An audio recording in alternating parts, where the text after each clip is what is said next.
Kabibili mo lang ng dream phone mo pero after a few days parang may kulang. Naka-install lahat ng apps mo pero wala kang games na talagang nakaka-relax at magandang laruin sa phone mo. Kaya sa video na to, ibibigay ko sa iyo ang 5 pinakabagong Android at iOS games na dapat mong i-download ngayon. Lalo na kung talagang gusto mong ma-enjoy yung phone mo, from chill gaming hanggang full-on immersion. At heads up lang, yung last game, yun talaga yung game na mapapaisip ka na ang layo na pala ng narating ng mobile gaming ngayon.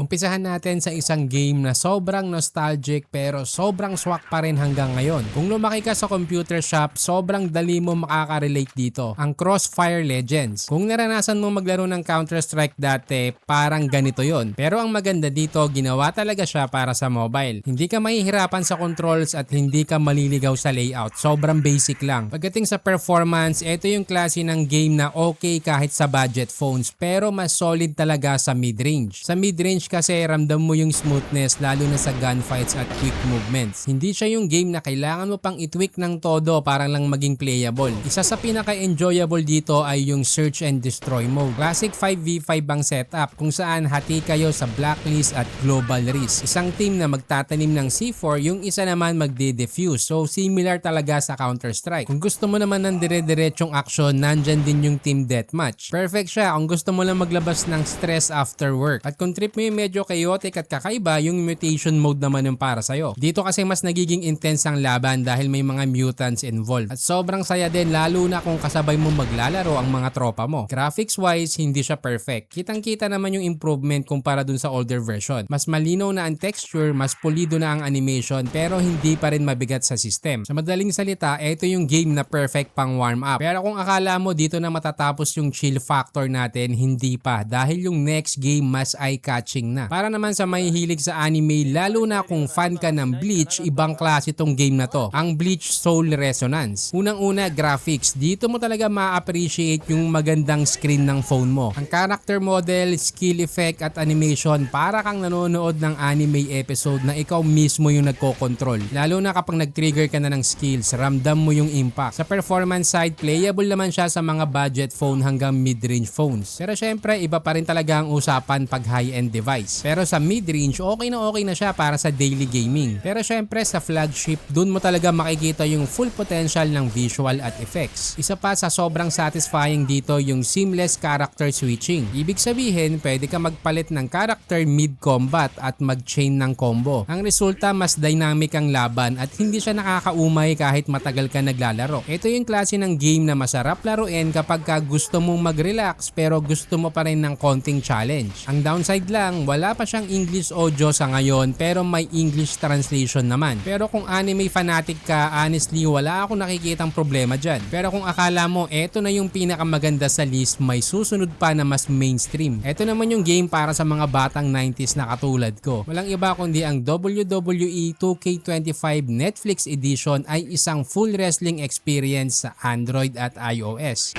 From Miami, Florida,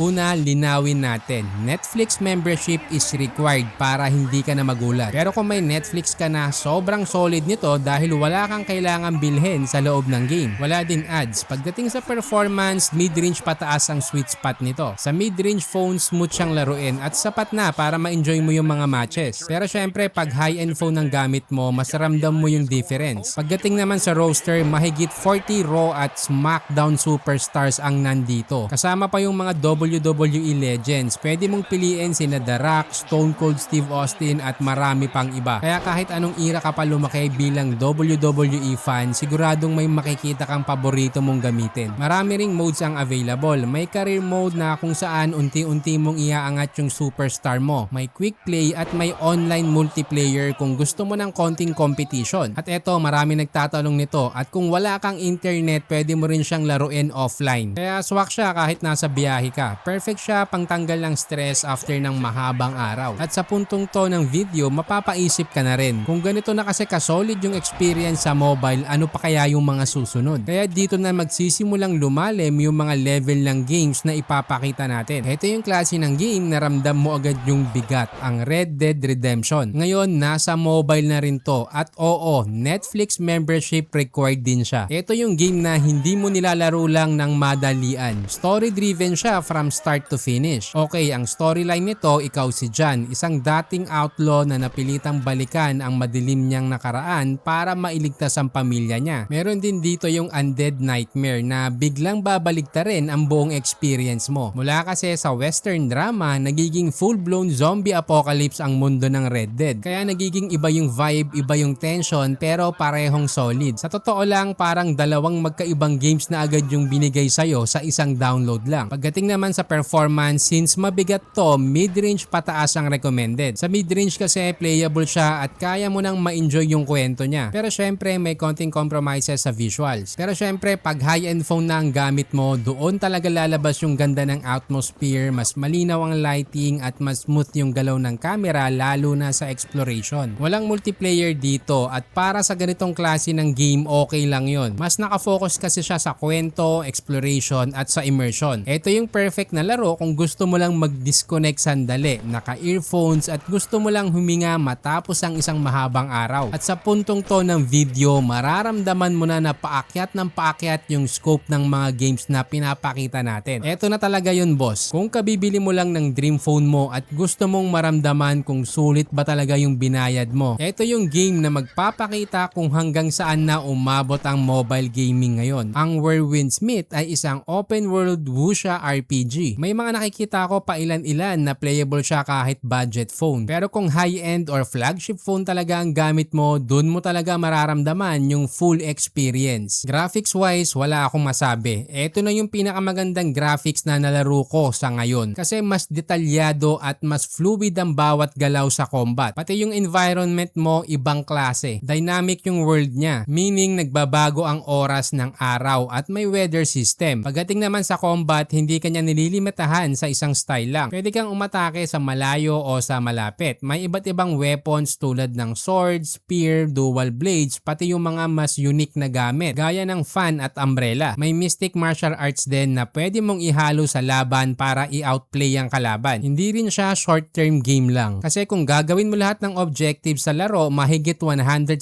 hours ng solo content kung trip mo lang mag-isa. At kung gusto mo naman ng kasama, pwede kang mag-co-op with friends. Ito yung klase ng game na hindi mo lang basta in-install para subukan. Ito kasi yung game na babalikan mo gabi-gabi, lalo na kung gusto mo talagang sulitin yung smartphone mo. So ayan boss, ito yung mga games na talagang sulit i-download ngayon. May pang chill, may action, may pang story at may pang long-term immersion. Para mas madali para sa inyo, nilagay ko na rin sa description yung mga links ng mga recommended phones namin na swak sa ganitong klase ng games. Lalo na kung naghahanap ka ng magandang daily driver o pang-upgrade. Ngayon gusto kong malaman, alin dito yung una mong i-install? O baka may game ka pang gusto mong idagdag sa list, comment mo lang sa baba. At kung nakatulong tong video na to, wag mong kalimutang i-like, i-share at mag-subscribe.